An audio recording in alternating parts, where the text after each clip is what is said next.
মাগুরার মোহাম্মদপুরে এক প্রীতি ফুটবল ম্যাচে মুখোমুখি হয়েছিল দুই চিরপ্রতিদ্বন্দ্বী দল, আর্জেন্টিনা ও ব্রাজিল। শুক্রবার ১২ জুন উপজেলা প্রশাসনের উদ্যোগে আমিনুর রহমান কলেজ মাঠে এই জমকালো ম্যাচের আয়োজন করা হয়। খেলাটি দেখতে হাজারো ফুটবলপ্রেমী দর্শকের ঢল নামে। এই আনন্দঘন ফুটবল ম্যাচে প্রধান অতিথি ছিলেন গণপ্রজাতন্ত্রী বাংলাদেশ সরকারের মাননীয় সংস্কৃতি বিষয়ক মন্ত্রী নিতাই রায়চৌধুরী। বিশ্ব ফুটবলের দুই পরাশক্তি আর্জেন্টিনা ও ব্রাজিলের জার্সি পরে মাঠে নামেন স্থানীয় ফুটবলাররা।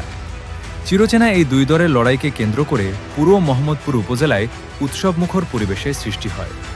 অনুষ্ঠানে সভাপতিত্ব করেন মোহাম্মদপুর উপজেলা নির্বাহী কর্মকর্তা বেদবতী মিস্ত্রি। এছাড়াও স্থানীয় প্রশাসনের ঊর্ধ্বতন কর্মকর্তা, রাজনৈতিক ব্যক্তিবর্গ এবং গণ্যমান্য ব্যক্তিবর্গ উপস্থিত ছিলেন।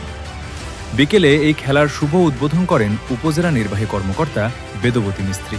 বক্তব্যে তিনি বলেন, খেলাধুলা যুব সমাজকে মাদক ও সামাজিক অবক্ষয় থেকে দূরে রাখে।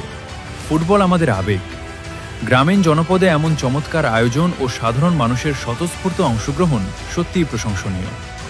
নির্ধারিত সময়ের অনেক আগেই মাঠের চারপাশ দর্শকদের উপস্থিতিতে কানায় কানায় পূর্ণ হয়ে যায়।